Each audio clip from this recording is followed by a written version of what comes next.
Bonsoir à tous, bienvenue dans le 7-8 journal de TV 78. Tout de suite, les titres de ce mercredi 19 décembre.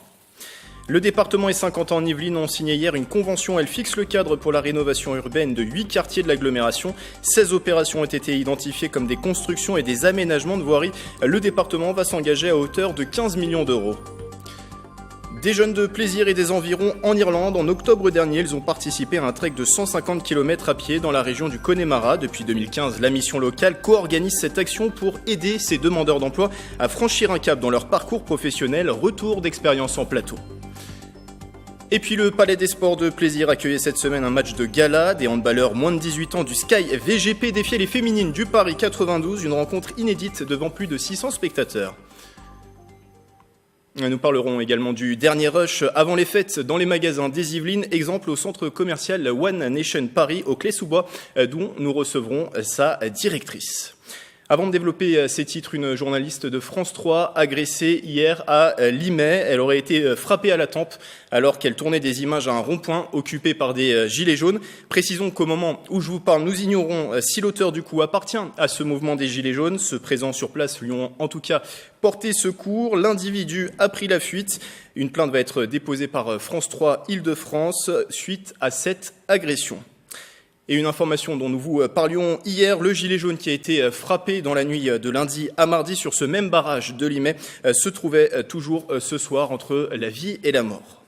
Sur les 7 prochaines années, les Yvelines prévoient d'investir 700 millions d'euros pour ces territoires en politique de la ville. Hier, la collectivité et Saint-Quentin en Yvelines ont signé une convention concernant 8 quartiers de l'agglomération, un plan d'amorce pour pallier les retards pris par le programme national de rénovation urbaine. Patrick Jacques de Dixmude et Mélanie Poquet.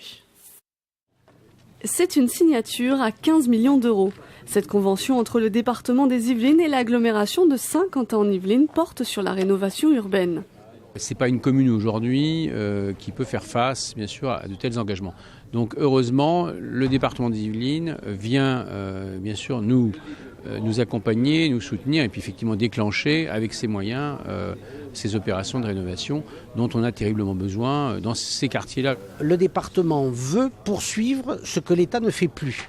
L'État, à l'initiative de Jean-Louis Borloo, alors ministre d'État, ministre de la Ville, s'était engagé dans le renouvellement urbain. Petit à petit, on voit que ce qui a été fait se dégrade et l'impatience de ceux pour qui rien n'est fait. Et le risque, c'est qu'on retombe dans cette spirale vicieuse et négative. Restructuration de gymnases, réhabilitation d'espaces publics, 16 opérations ont été recensées pour 7 communes et 8 quartiers, dont 2 à Trappes. Nous, ça nous permet d'intervenir sur des opérations dès maintenant et ça permet aussi aux bailleurs d'intervenir sur quelques opérations avec des subventionnements élevés puisque ça atteint 70% du montant des travaux dans un cadre de 5 millions d'euros pour la ville de Trappes. Ça concerne nous surtout des agrandissements d'écoles ou des aménagements autour d'écoles parce que c'est toujours là qu'on veut travailler en priorité. Puis ça concerne Pergaux, Debussy et Védrine en ce qui concerne les lieux d'habitat. La rénovation urbaine sur Saint-Quentin-en-Yvelines est évaluée à plus de 37 millions d'euros. Les projets doivent être lancés avant le 31 décembre 2019. J-6 avant Noël, les Français ont prévu de dépenser cette année en moyenne 340 € pour leurs cadeaux. Les fêtes de fin d'année, période de rush forcément dans les magasins qui s'accélèrent ces derniers jours avec les derniers achats. Bonsoir Lydia Drevon. Bonsoir. Merci d'être avec nous sur ce plateau. Vous êtes la directrice de l'exploitation du centre commercial One Nation Paris au Clé-sous-Bois. 90 boutiques de grandes marques dédiées à la outlet, c'est-à-dire qu'elle propose ces boutiques des collections des saisons précédentes avec une démarque. La période des fêtes, c'est une période capitale pour votre établissement? Absolument, on est une destination cadeau. Chacun vient pour pouvoir trouver la liste, puisqu'on est orienté plutôt mode ou accessoires. Et effectivement, ça fait partie de la liste des cadeaux. Est-ce que ça représente une grande part du chiffre d'affaires? Le mois de décembre, c'est le 3e mois de l'année. Est-ce qu'il y a une organisation particulière? On sait que des centres commerciaux organisent des animations, notamment au moment de Noël, des promotions aussi spéciales à cette période. Est-ce que c'est le cas à One Nation Paris? Oui, tout à fait. Enfin, c'est le cas toute l'année, en fait. On a 6 animations sur les grandes périodes de vacances scolaires. Et là, en ce moment, on a une patinoire sur 100 mètres carrés, un glacier à escalader, et on a les traditionnels Père Noël qui fait un petit détour pour venir à One Nation, et des chorales, du gospel, pour pouvoir effectivement avoir une petite lueur période de fête. Donc le centre commercial qui s'est mis en mode Noël. Est-ce qu'il y a une amplitude aussi horaire d'ouverture plus élargie, peut-être Non, nous on est déjà ouvert 7 jours D'accord. sur 7, donc on est déjà au maximum. Mais Vous serez ouvert notamment les 24 et 31 décembre. Tout à fait. C'est-à-dire qu'on pourra venir, les derniers, les retardataires pourront venir faire leurs derniers achats de Noël ces jours-ci. Absolument. Est-ce qu'il y a une vigilance aussi renforcée en ces périodes sur la sécurité au centre commercial ? Oui, on fait attention. Effectivement, on a densifié les effectifs, comme les effectifs de vente d'ailleurs. Mais il n'y a rien à signaler d'extraordinaire, et heureusement. Et à quoi ressemblent ces derniers jours, cette dernière semaine avant Noël ? Il y a beaucoup de clients qui viennent, qui s'affairent dans les boutiques. Il y a un peu de stress dans la dernière ligne droite. Donc les clients ont toujours un peu peur de ne pas trouver leur cadeau. Et au final, ils repartent plein de sacs. Ils sont heureux parce qu'ils ont fait des bonnes affaires. Nous, on est remisés en ce moment, alors qu'en ce moment, personne ne propose des remises. Donc, ils font bien évidemment des affaires. Pas de baisse de la fréquentation constatée en conséquence du mouvement des Gilets jaunes. On sait que ça a pu impacter d'autres centres commerciaux en France. Ça n'a pas été constaté chez vous ? Sur la clientèle française, non. La clientèle touristique est un petit peu impactée. Alors c'est une année particulière pour One Nation Paris, puisque vous fêtez cette année vos 5 ans. C'est un anniversaire qui a été célébré fin novembre. Il y avait beaucoup d'animations autour de l'espace. C'était un moment, on imagine, particulier pour le centre commercial. Oui, 5 ans déjà, j'ai envie de dire, mais on a fêté cet anniversaire autour de l'espace. On a décidé que 5 ans, c'était notre année lumière. Et on a fait une grande période de remise commerciale supplémentaire où on a accueilli beaucoup de personnes et on a fait un mois de novembre fini avec un chiffre d'affaires à plus 20. Donc c'est quand même une très très belle opération. Et ce sera ma dernière question. Est-ce qu'en 5 ans, One Nation Paris a su trouver sa clientèle ? Oui, elle a su trouver sa clientèle sur son bassin local, c'est-à-dire qu'on a aujourd'hui une notoriété sur le 78, mais aussi sur le 92 et sur le 75. Et on touche de plus en plus loin, c'est-à-dire qu'on a accueilli de nouvelles jolies petites marques de mode qui font venir des gens de Rouen, d'Évreux, de Dreux. Donc on élargit un peu notre zone. Est-ce qu'on peut s'attendre à des nouveautés pour 2019 ? Plein. Et on suivra tout ça, plus d'informations à retrouver sur le site internet de One Nation Paris. Merci à Lydia Drevon d'avoir été avec nous et je rappelle que vous êtes la directrice de l'exploitation de ce centre commercial qui est situé au Clé-sous-Bois. Merci à vous. Et en vue de ces fêtes de fin d'année, on continue de vous partager des idées de cadeaux made in Yvelines. Partons ce soir du côté de Versailles pour découvrir des créations d'une artisane. Nathalie de la Villéon propose des pièces uniques, sacs ou encore pochettes, découvertes avec Mickaël Elmidoro et Mélanie Poquet. Et si au pied du sapin, le Père Noël déposait des sacs en tissu ou des pochettes ? Des produits artisanaux en série très limitée, la créatrice Nathalie de la Villéon multiplie les marchés de Noël. Les marchés de Noël me permettent de rencontrer mes clientes, d'aller face au public, d'avoir les remontées d'informations et puis les réactions d'éventuels clients sur mes produits. Donc c'est à la fois moteur et c'est assez satisfaisant. Bienvenue dans mon atelier. Donc c'est le sous-sol de ma maison. Un atelier versaillais lancé en 2013, Nathalie de la Villéon y crée et expose sur rendez-vous. Depuis 5 ans, près de 4000 pièces ont vu le jour. Nathalie utilise sa première aiguille à l'âge de 8 ans. Tout est fait main, tout est fait. Chaque pièce sort de l'atelier, sort d'ici. Je suis la seule à coudre. Donc toutes les pochettes, c'est moi qui les ai faites. Du motif au tissu, la Versaillaise pense chaque détail. Un sac lui demande 5 heures de travail. Elle crée également pochettes et accessoires de mode. Pour les bijoux, c'est une affaire de famille. Les bijoux se sont développés parce que ma fille aînée s'est prise d'affection pour les perles et s'est mise à plein d'idées. Donc elle s'est mise à développer cette activité-là aussi. Et comment dire, à partir de janvier, elle va passer auto-entrepreneur de façon à pouvoir devenir mon fournisseur. Nathalie de la Villéon propose ses produits essentiellement en vente privée par les réseaux sociaux et le bouche à oreille.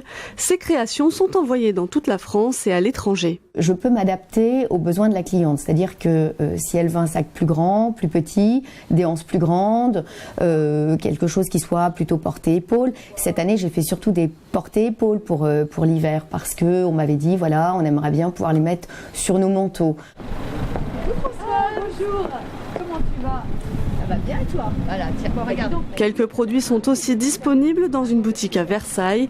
Nathalie y propose une 50aine de créations. C'est très important d'être en boutique, en plus des marchés qui sont relativement saisonniers, parce que les événements ont lieu en général en fin d'année ou au moment de mars, avril, mai, juin. Enfin, ça me permet d'avoir la possibilité de rencontrer aussi des gens ailleurs que chez moi. Je ne peux pas ouvrir l'atelier non plus à tout le monde. Ça me permet de m'inscrire dans un univers, puisque Françoise travaille par univers. On n'a pas d'espace particulièrement dédié. On est un peu partout dans la boutique. Des créations dans une large palette de couleurs. Pour se faire plaisir, un sac coûte entre 15 et 70 €. Pour les boucles d'oreilles, comptez de 12 à 45 €. Des jeunes de plaisir et des environs en trek en Irlande. En octobre dernier, par exemple, 12 jeunes ont parcouru à pied 150 km en 6 jours dans la région du Connemara. C'est une action pour aider ces personnes en recherche d'emploi ou qui s'interrogent tout simplement sur leur avenir, les aider à se fixer un cap. Alors autour de la table pour en parler, 3 participants. Alors ils n'ont pas forcément participé au dernier trek, mais en tout cas à cette action du coaching trek. Vadim Pelletier, bonsoir. C'est ça, bonsoir. Il y a également Kumba Anne, bonsoir. Et Christophe Cueil, bonsoir. Bonsoir. Merci d'être avec nous et vous êtes accompagné de Samuel Vanout. On prononce Vanout, c'est bien ça? Vanout, tout à fait. Vanout, oui. très bien. Et vous êtes, vous, bénévole dans l'association Nouvelle Perspective qui copilote cette action. Alors, la mission locale de plaisir qui est devenue aujourd'hui mission locale de 50 ans en Yvelines en partenariat avec la ville de Plaisir, l'association Nouvelle Perspective, emmène ces jeunes pour ce genre d'action et ça se fait depuis 2015. Comment est né ce projet, Samuel? Alors c'est dans le cadre du contrat de ville, donc dès 2015, on avait identifié le fait que pour un certain nombre de jeunes inscrits à la mission locale, c'était pas forcément évident d'aller au bout des démarches qui étaient accomplies, qui avaient beaucoup d'envie, beaucoup de dynamique, mais souvent il y avait le petit truc qui fait qu'on va pas au bout de quelque chose. Donc on s'est dit qu'il fallait absolument qu'on développe une action terrain à travers laquelle les jeunes seront confrontés à cette notion d'effort et à trouver les ressources pour aller au-delà de l'envie d'abandon. Alors cette action, elle se fait à pied, il y a une vingtaine de kilomètres qui est parcouru par jour. L'objectif, bien sûr, c'est terminer ce parcours. Pourquoi le faire à pied? C'est de rajouter une petite difficulté à ce projet? Alors, ce qui est intéressant avec la marche, c'est que déjà la marche nous apprend énormément de choses sur soi-même. Et puis la marche est accessible à tous ou quasi à tous. Et malgré tout, quand on est amené à faire 25 à 30 km par jour, et tous les jours, au bout des premiers kilomètres, parfois, il y a l'envie d'abandonner qui prend le pas. Et ce que l'on fait avec l'association Nouvelle Perspective, c'est d'essayer d'accompagner au mieux les différents participants pour aller au-delà de ça. Et donc c'est bien sur la force mentale que l'on travaille. Et c'est juste magique parce que petit à petit, avec la magie des mots, la magie des pas, on avance, on progresse et on réalise quelque chose ensemble juste d'extraordinaire. Alors on va faire un petit tour de table. Kumba, qui étiez-vous avant cette aventure? Alors on précise que vous n'avez pas participé au dernier coaching trek, mais à un autre coaching trek en Irlande dans la région du Béara. C'est ça. Franchement, moi au début, je ne me connaissais pas. Avant le trek, je ne me connaissais pas. Même quand on me proposait le trek, je ne voulais pas y aller. Mais au fur et à mesure des préparatifs, jusqu'au bout, je me suis dit franchement pourquoi pas. Parce que je me cherchais, donc je ne savais pas qui j'étais vraiment. Et pendant le trek, en fait, on ne se rend pas compte, mais le fait de marcher, au début peut-être c'est dur, mais après on oublie la douleur. Tellement tu penses à ton avenir, à quoi tu sers dans la vie vraiment, c'est quoi le but pour toi? Pour toi, c'est quoi réussir? Donc, franchement, après le trek, je me suis dit, voilà, là, j'ai trouvé ce que je veux faire. Je marchais 30 km, j'ai prouvé qui j'étais. Je peux prendre mes propres décisions sans compter sur mes parents. Et là, franchement, je sais, du jour d'aujourd'hui, je sais ce que je veux et j'avance vers mon projet. Vous connaissez votre but aujourd'hui? Oui, mon but, il est clair et net. Parce qu'au fur et à mesure du trek, je me suis rendu vraiment compte que j'étais fait pour aider les personnes. Donc, c'est mon but. Là, je suis en service civique à Pôle emploi. Et en même temps, je travaille à Burger King pour préparer mon projet de devenir infirmière. Et je vais y aller. Donc, on l'a compris, il y a une transformation totale avant et après. Oui. Ce trek en face de vous, Vadim, qui a aussi participé à ce trek dans la région du Béara. Pareil, vous étiez qui avant, Vadim? Avant, je me cherchais aussi. Je ne savais pas trop ce que je voulais faire dans la vie. Et justement, c'était une occasion pour moi de me découvrir, de savoir qui je suis et qu'est-ce que je veux surtout. Et du coup, maintenant, je sais ce que je veux et je fais un service civique dans une école primaire. D'accord. Et à côté de ça, j'étudie le montage et j'aimerais bien entrer dans une école de montage pour pouvoir faire de la vidéo. Donc de nouvelles aventures, de nouvelles perspectives. Christophe, vous, c'était le dernier trek, vous avez participé à ce trek en octobre dans la région du Connemara, en Irlande. C'est ça, tout à fait, oui. Et du coup, vous étiez qui avant Christophe? Même question. La même question. En fait, j'étais aussi un peu perdu. Je venais d'arrêter un secteur d'activité dans le bâtiment et je savais pas du tout vers quoi m'orienter. Et en fait, avant ce trek-là, je faisais des projets, mais j'allais pas au bout parce que je savais pas pourquoi je le faisais. D'accord. Et ce qui a pu changer avec le trek, vu qu'on a le temps de réfléchir et de se poser les bonnes questions. Samuel, je me retourne vers vous. Pendant ce périple, les jeunes portent un sac, un sac lourd. Vous me le confirmez, hein, il était lourd ce sac. Pourquoi? Qu'est-ce que ça signifie? Alors, ce sont leurs affaires. Hein. Et en fait, on travaille beaucoup sur les symboles. La route représente le projet de vie ou la vie du projet. La météo, c'est aussi les aléas de la vie, donc il faut les intégrer comme ça. Parfois, on a le vent qui nous pousse dans le dos. Parfois, on l'a de face. Le sac à dos, c'est aussi tout le potentiel qu'on peut avoir, que chaque jeune peut avoir. Et c'est aussi parfois l'histoire, le passé, les choses que l'on est amené à porter. Et quoi qu'il arrive, il faut aller au bout de l'aventure. Il faut vivre cette expérience au bout. L'abandon n'est pas possible. Et même s'il y a des moments de doute, des moments peut-être d'énervement, de fatigue physique, des moments où on a mal physiquement, ça arrive, il faut aller au-delà de ça. Et toute la force du projet, c'est d'aller au-delà de ces difficultés qu'on peut rencontrer. Et il y a une force, il y a une dynamique collective qui aide chacun à aller au bout et chacun aussi alimente cette force collective. Donc il y a comme une alchimie qui se crée autour de ce projet. Qui est juste magique. On a vu des images d'un film d'ailleurs sur le coaching trek dans la région du BRA. Le film se nomme L'homme prévoit, Dieu rit. Je vous invite à le regarder. Hein. C'est un film très intéressant. On voit que la clé de la réussite aussi, c'est que vous aviez un groupe soudé. Alors Christophe, peut-être que ça sera, vous allez me dire la même chose dans un instant. Mais on a vu dans le film, Vadim, que vous étiez un groupe soudé pendant ce trek. C'est ça.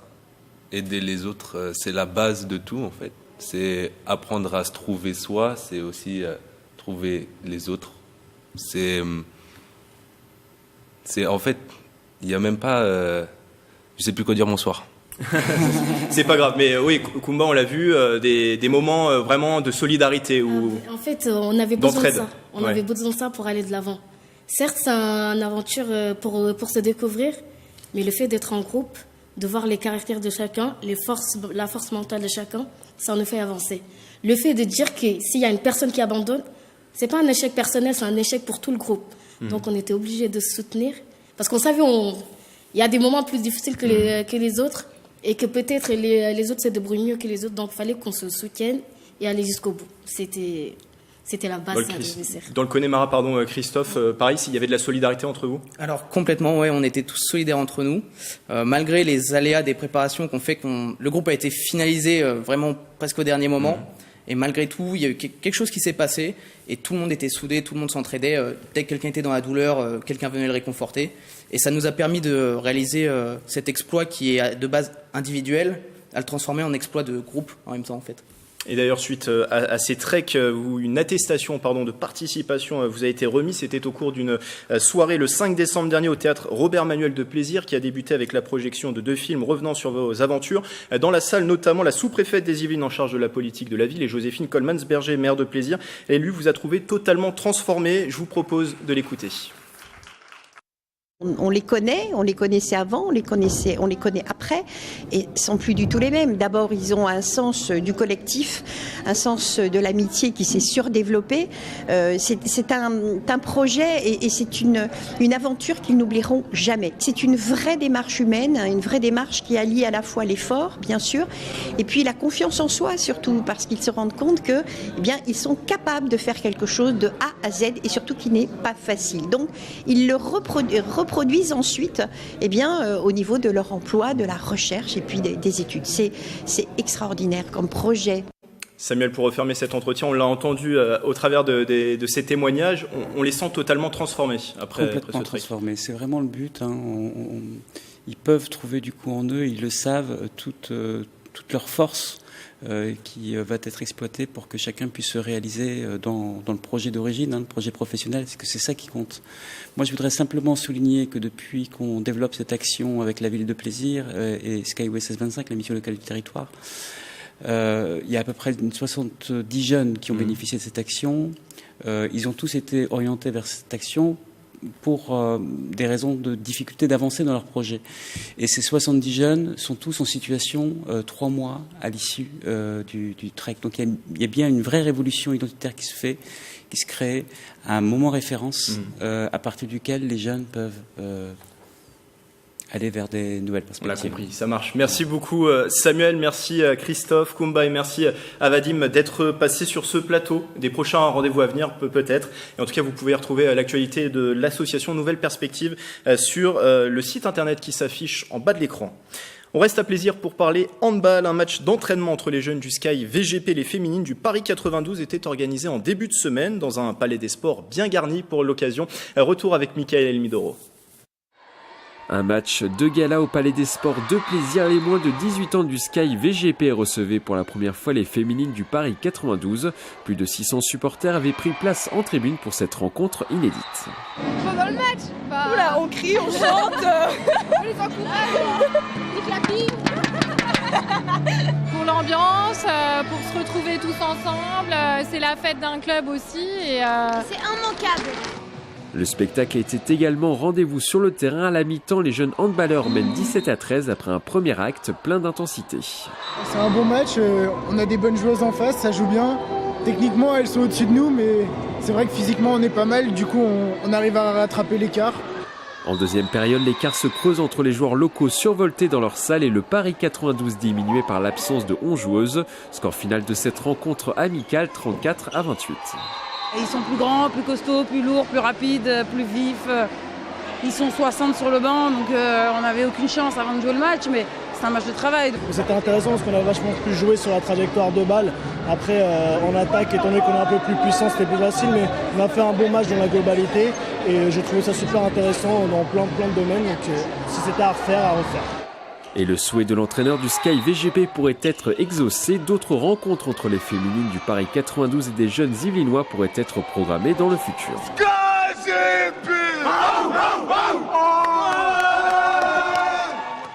Les vacances de Noël approchent et Guyancourt a ouvert aujourd'hui sa première patinoire éphémère installée à l'intérieur du pavillon Waldeck-Rousseau. Cet équipement synthétique est proposé jusqu'au 31 décembre. Ouvert à tous au tarif de 4 €. Vous pourrez patiner pendant 30 minutes. Le matériel est fourni sur place. Il faut seulement être muni de gants. Propos recueillis par Nicolas Dandry. C'est super parce qu'on regardait des dessins animés avec les filles qui se passaient dans des patinoires et comme ça on peut les emmener faire du vrai patin. Et pourquoi ne pas aller faire un tour dans les cinémas pendant ces congés? Direction le Ciné 7 à Élancourt pour notre visite du mercredi dans les salles obscures saint-quentinoises. C'est au micro de Patrick Jacques de Dixmude.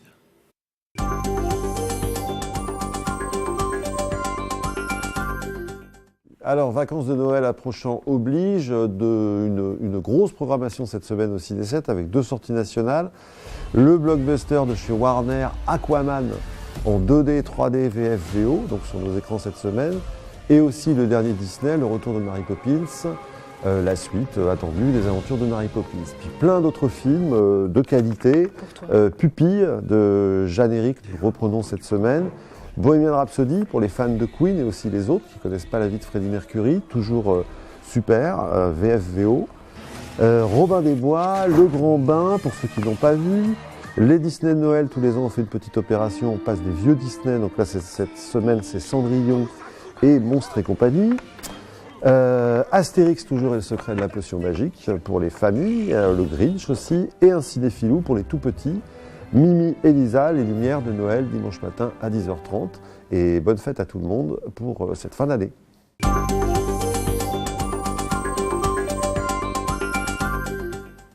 Enfin, ce reportage que nous devions vous proposer hier. Depuis plus de 25 ans, les archers de Guyancourt organisent leur tournoi annuel. Il est qualificatif pour les championnats de France. Un bon entraînement qui attire des pointures de la discipline, Marilène Yapichino et Nicolas Dandry.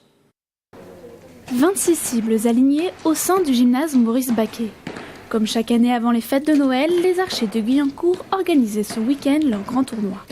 On finit entre guillemets la phase de préparation pour les bons athlètes qui eux vont pouvoir s'aligner derrière sur les championnats départementaux, régionaux ou alors le championnat de France qui a lieu deuxième quinzaine de février. 3 départs différents sur tout le week-end avant les finales du dimanche après-midi. 235 archers sont venus disputer leurs flèches, un tournoi ouvert à tous.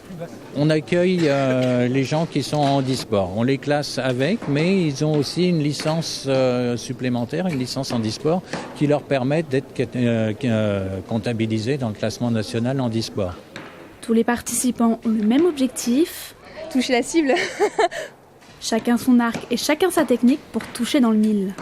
Je chante en fait pour essayer de rester bien concentré, de bien lever la tête, de se tenir droite, etc. J'essaie essentiellement de faire le vide et justement de penser que à la cible et que au geste à réaliser. Prochain rendez-vous pour les archers de Guyancourt, l'accueil du championnat régional adulte au mois de février. C'est la fin de ce journal, à suivre dans un instant, nouveau numéro du 7-8 débat. Belle soirée avec TV78.